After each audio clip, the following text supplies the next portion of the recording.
Let me show you a crazy thing that most people don't realize you can do, but that exists. You see this function here, you probably know and understand what is going to happen when I run this, but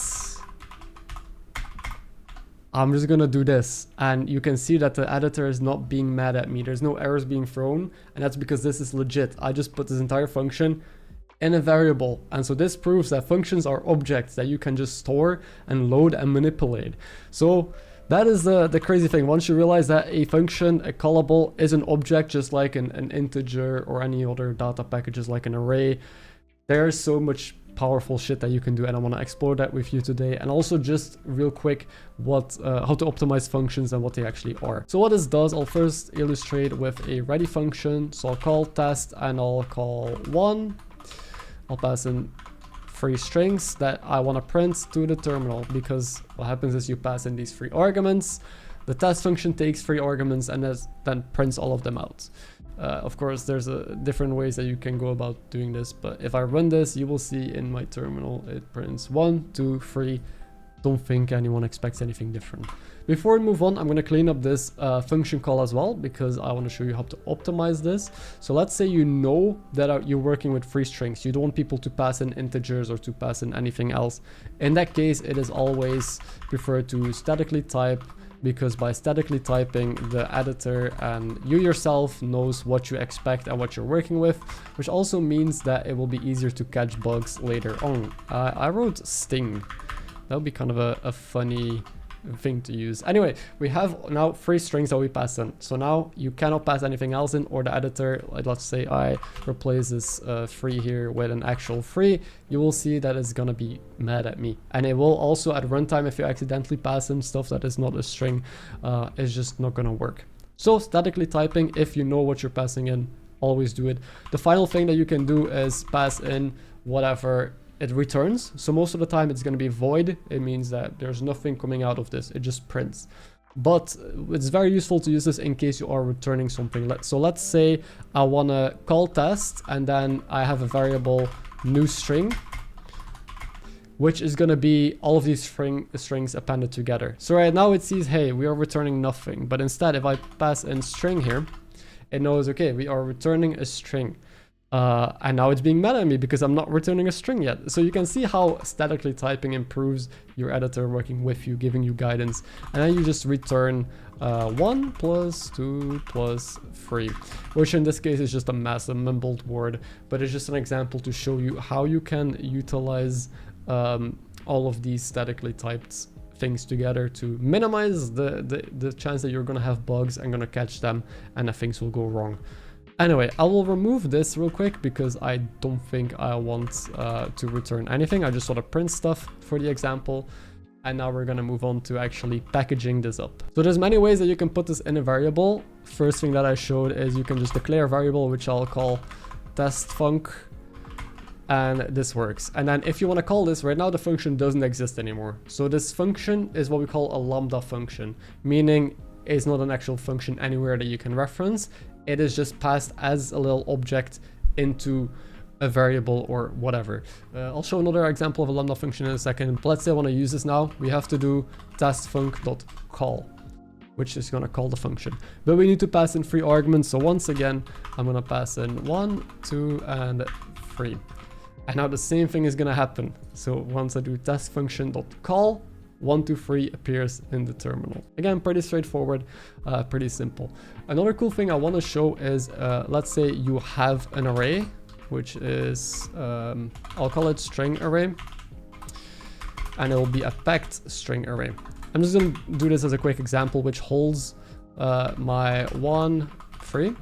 Let's say I want to pass those in. How would you go about passing in all of those arguments? You would have to go like, okay, string array number 1. So let me show it real quick. I would do string array 0, string array 1, and so on. But that's of course not really a nice way to go about it. So instead there is a function called callv, which wants you to just pack in an array.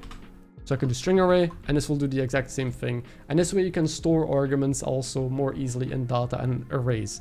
So if you're ever calling functions with multiple arguments, it might be easier to pack those in arrays or to loop over arrays and just pass in the array. There's callv, there's another version of this that I'll show in a second. That's just a nice thing to know. I am just gonna undo all of this and keep moving on with this example. One thing that I would recommend is to not define your variables like this, because the issue with this is you cannot access this function from anywhere else. So I rather actually type the function as it exists here, and then on top I will just create real quick my test function.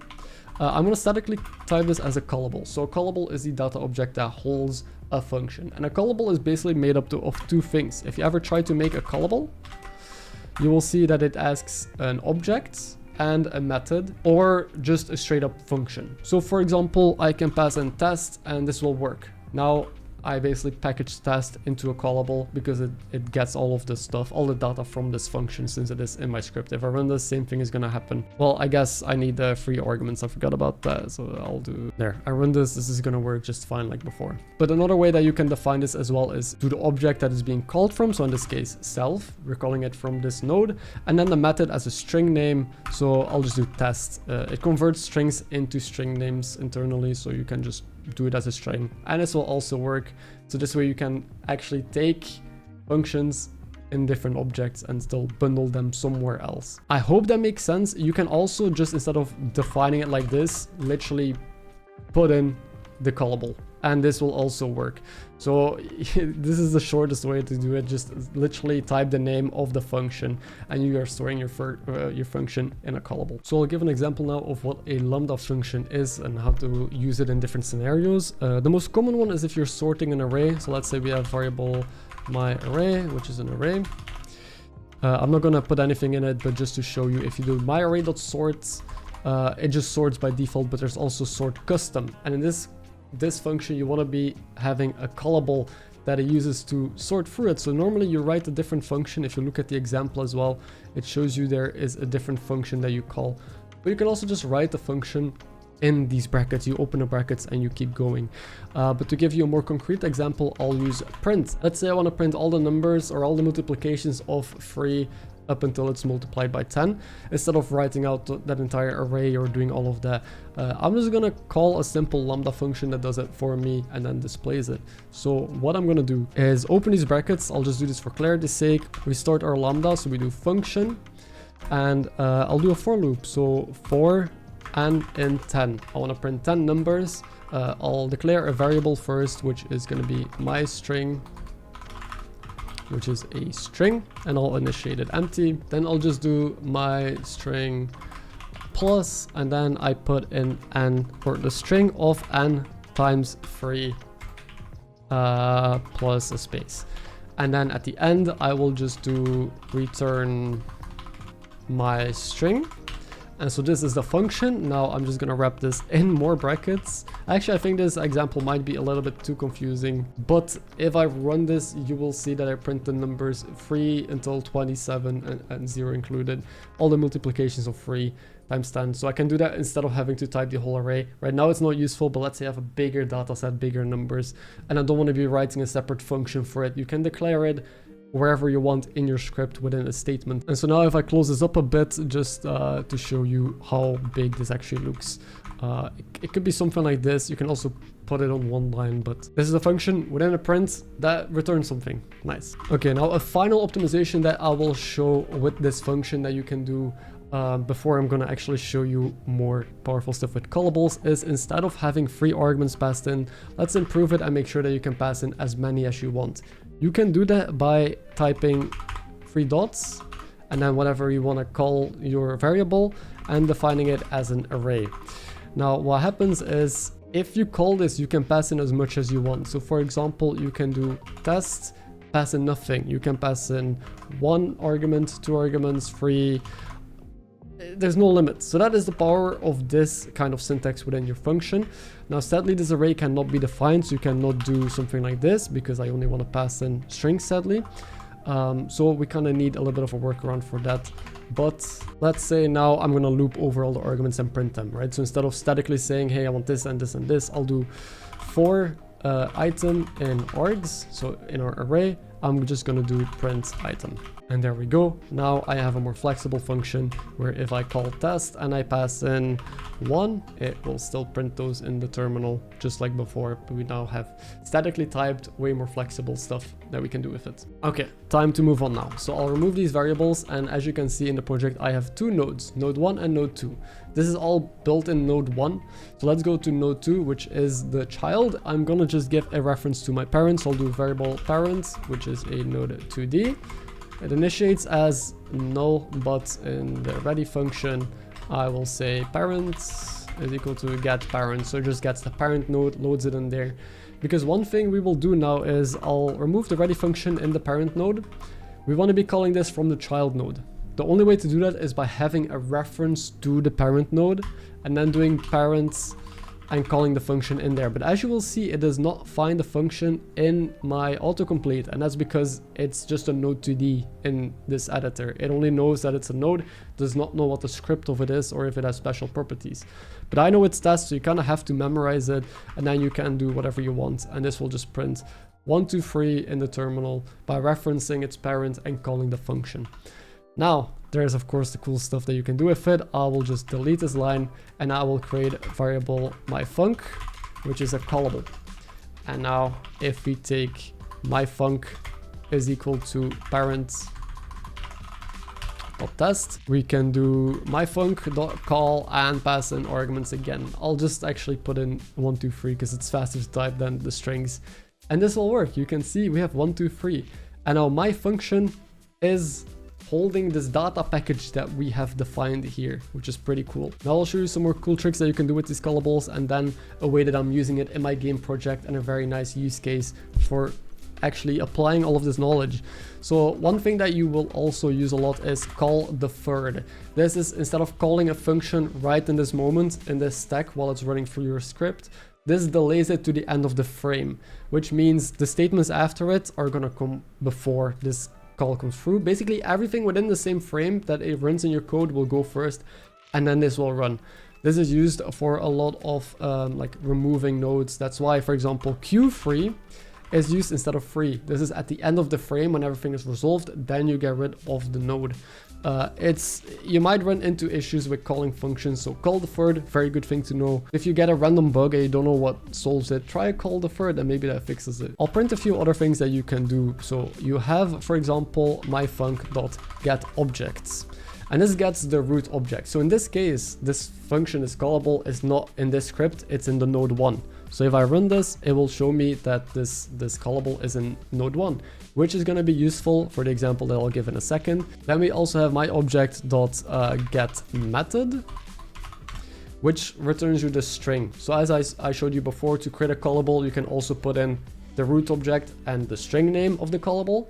This just easily gets you it because myfunc is not called myfunc, right? The myfunc is called test. And lastly, one thing I'll also print out is if you do myfunc.getArgumentCount, then it shows you how many arguments it takes. Okay, let me quickly also put a new line everywhere so that way it's going to be a bit more readable in the terminal. So here we go.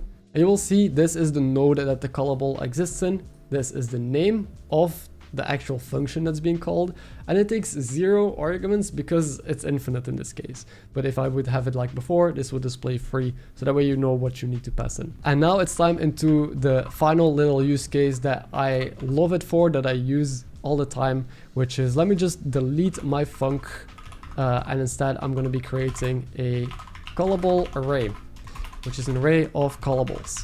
So instead of storing one single callable, I will just have an array of callables, and this way you can more flexibly, in a real game scenario, run through actions you need to perform. Let's say I do callable array.append, and then I can just do parent.test. And now we just have our test in the array, and then at the end I'll do a for callable in callable array callable.call, right?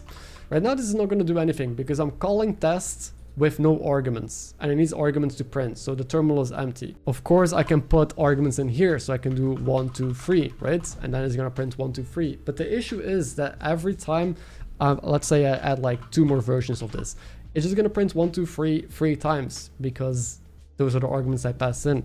But I want them to be different. I want all of these, they're the same function, but I want them to pass in different stuff to print to the terminal.